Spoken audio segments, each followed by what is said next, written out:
আসসালামু আলাইকুম প্রিয় ছাত্রছাত্রী, অর্থনীতি অনার্স চতুর্থ বর্ষের নতুন একটা অনলাইন ক্লাসে তোমাদের সবাইকে স্বাগতম। আজকে আমি অর্থনীতি অনার্স চতুর্থ বর্ষের মুদ্রা ব্যাংকিং ও অর্থায়ন সাবজেক্টের তৃতীয় অধ্যায় বিবরণী বিশ্লেষণ স্টেটমেন্ট অফ অ্যানালাইসিস অধ্যায়ের একটা ইম্পর্টেন্ট টপিক আলোচনা করব এবং এই সম্পর্কিত একটা ম্যাথ সলিউশন করে দেখাবো, তোমাদেরকে একটা গাণিতিক সমস্যা সমাধান করব। প্রথম আমি আলোচনা করতে যাচ্ছি, এটা প্রথম টপিক না, মাঝামাঝি একটা টপিক, তবে ইম্পর্টেন্ট টপিক, খুব সুন্দর করে বুঝতে পারবো তোমরা ইনশাল্লাহ। ফ্রি নগদ প্রবাহ, ফ্রি ক্যাশ ফ্লো। ফ্রি নগদ প্রবাহটা জানার আগে আমাদেরকে জানতে হবে নগদ প্রবাহটা কি, ক্যাশ ফ্লোটা কি। নগদ প্রবাহ এটা আগে জানি। নগদ প্রবাহ, ক্যাশ ফ্লো কাকে বলা হয়? কোন একটা প্রতিষ্ঠানের সবচেয়ে বড় তরল সম্পদ বা মেইন অ্যাসেট হচ্ছে নগদ অর্থ। লিকুইড অ্যাসেট বা সবচেয়ে বড় সম্পদ বা তরল সম্পদ হচ্ছে নগদ অর্থ। আর একটা প্রতিষ্ঠানের নির্দিষ্ট সময় মেয়াদে এই নগদ অর্থের আগমন এবং বহির্গমন, এটাকেই বলা হয় নগদ অর্থের প্রবাহ, নগদ প্রবাহ। নগদ অর্থের আগমন এবং বহির্গমন এগুলি হচ্ছে কি, নগদ অর্থের আগমনকে এবং নগদ অর্থের বহির্গমন মিলিয়ে হচ্ছে নগদ প্রবাহ। একটা উৎপাদন প্রতিষ্ঠান বা ব্যবসা প্রতিষ্ঠান পরিচালনা করতে গিয়ে, মনে করো দ্রব্য সামগ্রী উৎপাদন করতে হয়। দ্রব্য সামগ্রী উৎপাদন করতে গিয়ে মূলধন দ্রব্য কিনতে হচ্ছে, কাঁচামাল কিনতে হচ্ছে, অন্যান্য উৎপাদনের উপকরণ বা কলকবজা মেশিনারি যেগুলো কিনতে হচ্ছে, বা অচল মেশিন বাদ দিয়ে নতুন আরেকটা মেশিন বসাইতে হচ্ছে। এইগুলোর পেছনে যে ব্যয় হচ্ছে, এটা কি অর্থ চলে যাচ্ছে, নগদ অর্থ বহির্গমন হচ্ছে বা বহির্প্রবাহ হচ্ছে, অর্থাৎ এটা কি বলতে পারি আমরা, ক্যাশ আউটফ্লো। ক্যাশ আউটফ্লো, অর্থ চলে যাচ্ছে, নগদ অর্থ চলে যাচ্ছে, বহির্গমন হচ্ছে, আউটফ্লো হচ্ছে বা বহিঃপ্রবাহ হচ্ছে, যেটাই বলো। আর উৎপাদিত দ্রব্য সামগ্রী বিক্রি করে তারা আয় পাচ্ছে, দ্রব্য উৎপাদন কার্যক্রম পরিচালনা করে তারা মুনাফা পাচ্ছে বা লভ্যাংশ পাচ্ছে বা সুদ পাচ্ছে। এই যে যেটা আসতেছে প্রতিষ্ঠানে অর্থ, নগদ অর্থ, সেটা হচ্ছে আন্তঃপ্রবাহ, ক্যাশ ইনফ্লো। তাহলে নগদ অর্থের আন্তঃপ্রবাহ এবং বহির্প্রবাহকেই বলা হয় নগদ প্রবাহ।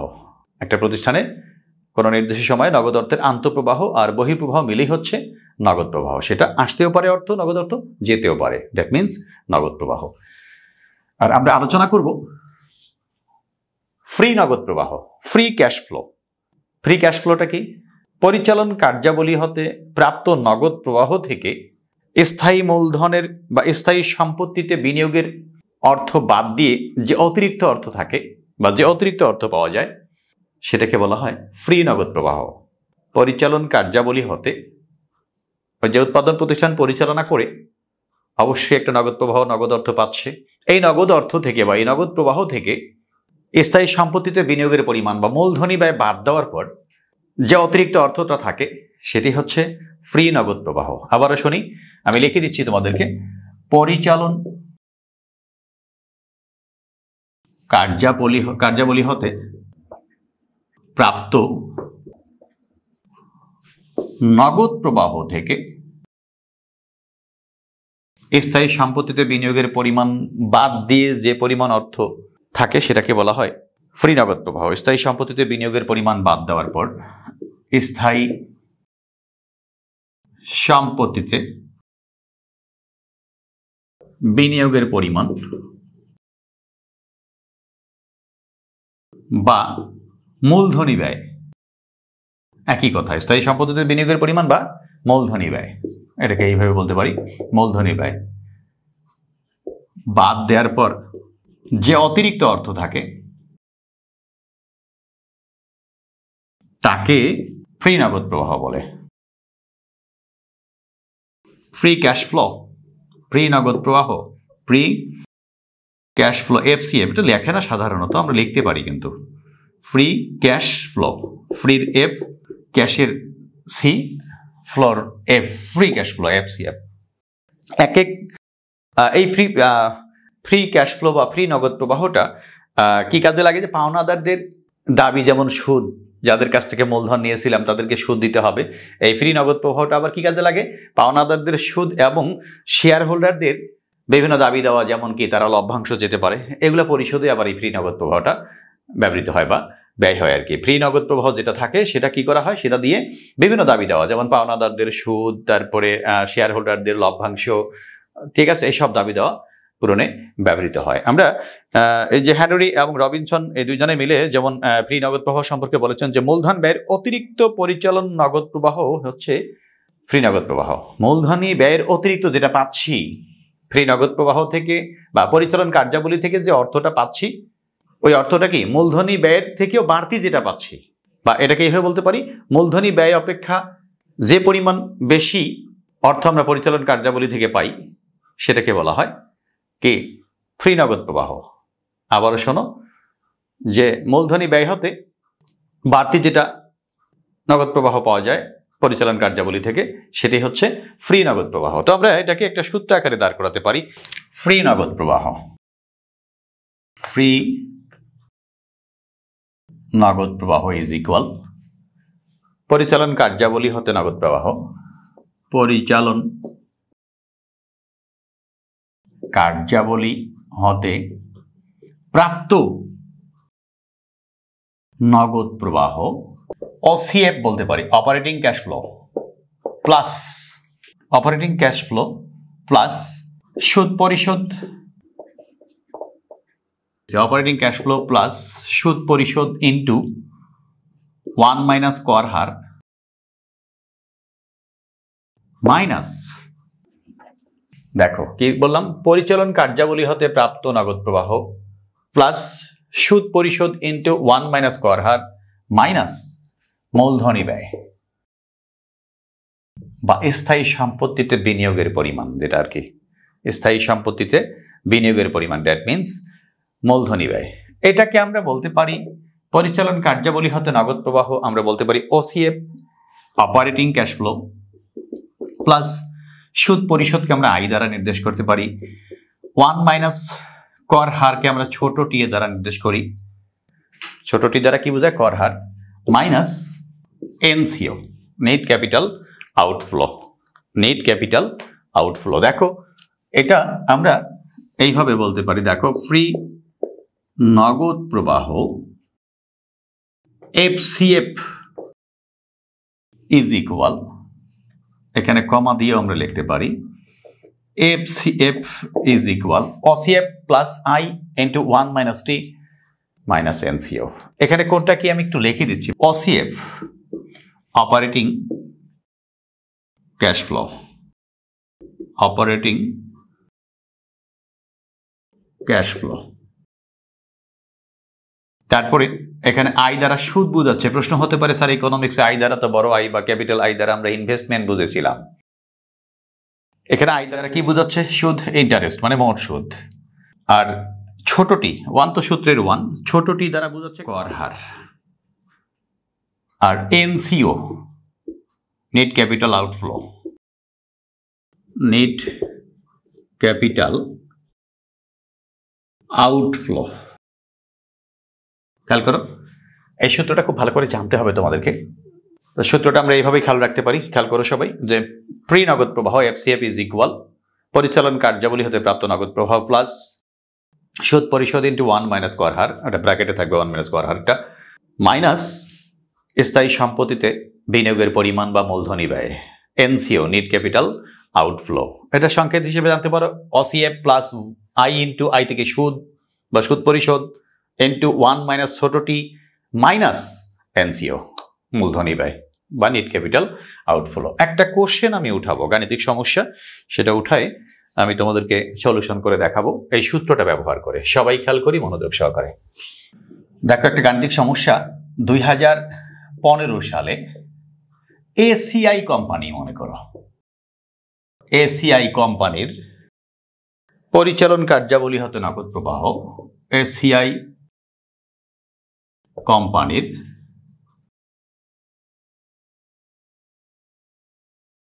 পরিচালন কার্যাবলী হতে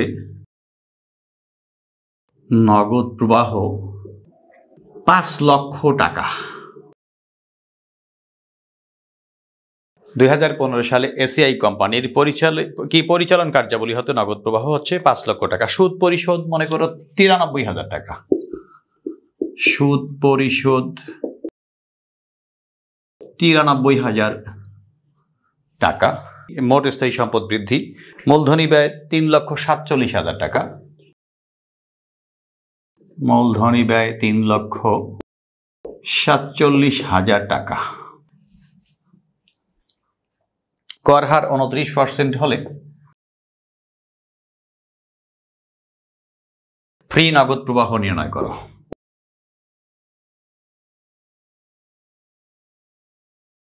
এফসিএফ, ফ্রি ক্যাশ ফ্লো। সবাই খেয়াল করি, একটা কোশ্চেন আমি উঠেছি 2015 সালে এসিআই কোম্পানির পরিচালন কার্যাবলী হতে নগদ প্রবাহ 5 লক্ষ টাকা, সুদ পরিশোধ 93,000 টাকা, মূলধনী ব্যয় 3,47,000 টাকা, কর হার 29% হলে ফ্রি নগদ প্রবাহ কত? এটা গাণিতিক সমস্যা, এটার আমি সমাধান করব। খেয়াল করি সমাধান, এগুলো আমি উঠাবো, আমরা মনোযোগ সহকারে খেয়াল করো। এখানে কি দেয়া আছে, এখানে লিখবা বা দেয়া আছে, কথাটা লিখবা, দেয়া আছে পরিচালন কার্যাবলী হতে নগদ প্রবাহ। পরিচালন কার্যাবলী হতে নগদ প্রবাহ, এটা কি বলতে পারি আমরা? ওই যে সূত্রে OCF, operating cash flow, operating cash flow কত? 5 লক্ষ টাকা, 5 লক্ষ টাকা। এরপরে কোশ্চেনে বলেছে সুদ পরিশোধ আই ইকুয়াল, সুদ পরিশোধ আই ইজ ইকুয়াল কত টাকা? 93,000 টাকা। তারপর বলেছে মূলধনী ব্যয়, এনসিও, মূলধনী ব্যয় এনসিও ইজ ইকুয়াল 3,47,000 টাকা। লাস্ট ওয়ান কি বলেছে? কর হার ছোটটি, কর হার ছোটটি ইকুয়াল 29%, তার মানে কি 29/100, 29/100 ইজ ইকুয়াল কি 0.29।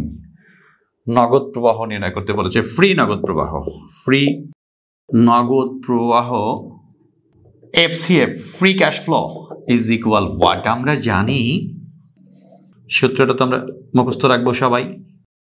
ফ্রি নগদ প্রবাহ, ফ্রি নগদ প্রবাহ এফসিএফ ইজ ইকুয়াল, যেহেতু সবগুলোর ভাষা লিখছি আমি, কথায় লিখেছি, তো আমরা সরাসরি সূত্রটা লিখবো অসিএফ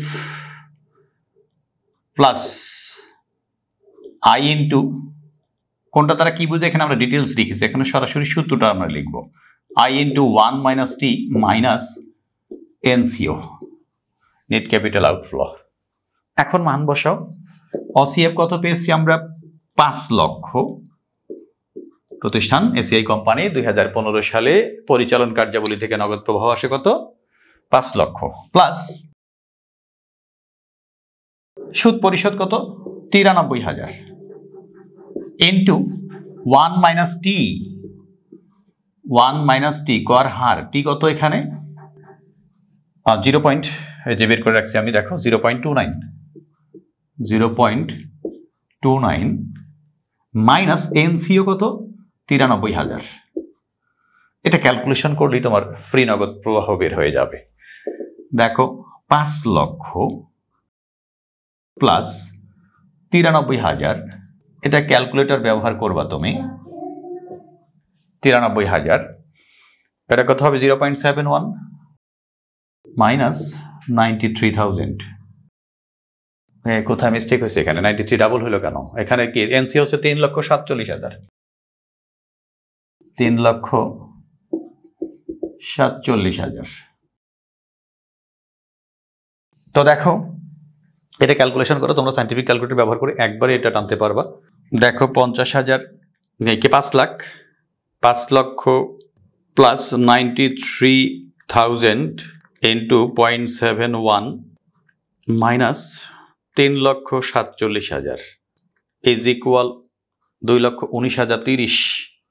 আমি একবারে ক্যালকুলেটর ইউজ করছি, এটা 2,19,030, 2,19,030 টাকা। অতএব ফ্রি নগদ প্রবাহ কি পাইলাম আমরা? এফসিএফ। অতএব 2015 সালে এসিআই কোম্পানির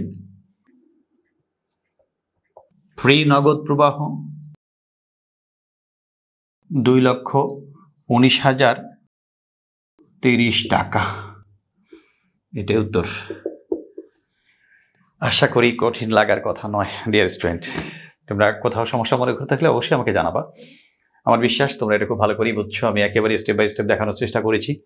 তা আমি নতুন ব্যাচ শুরু করেছি তোমাদের জুম অ্যাপসে পড়াচ্ছি সপ্তাহে 3 দিন, রবি মঙ্গল বৃহস্পতি সন্ধ্যা 7টা থেকে 8টা। 3টা ক্লাস হয়েছে মাত্র। যে ক্লাসগুলো হয়ে গেছে সেগুলোর ভিডিও রেকর্ড তো পাবাই, প্রতিটা ক্লাসেরই রেকর্ড পাবা। জুমে পড়াচ্ছি সপ্তাহে 3 দিন এবং প্রত্যেকটা ক্লাসেরই আবার ভিডিও রেকর্ড পাবা।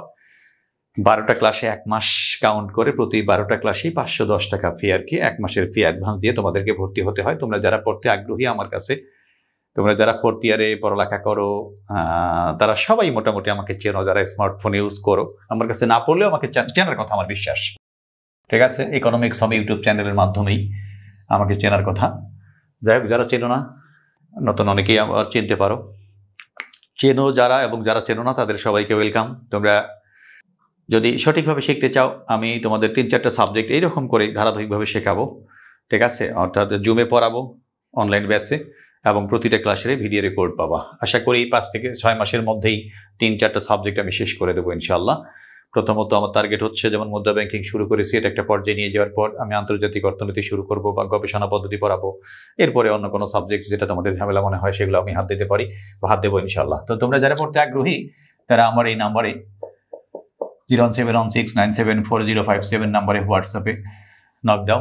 নক দিয়ে প্রসেস মেনটেন করে ভর্তি হয়ে যাও ইনশাল্লাহ। অনেক গোছানো পরিপাটি ইকোনমিক্স শিখতে পারবা। তো সবাই ভালো থাকো। আল্লাহ হাফিজ।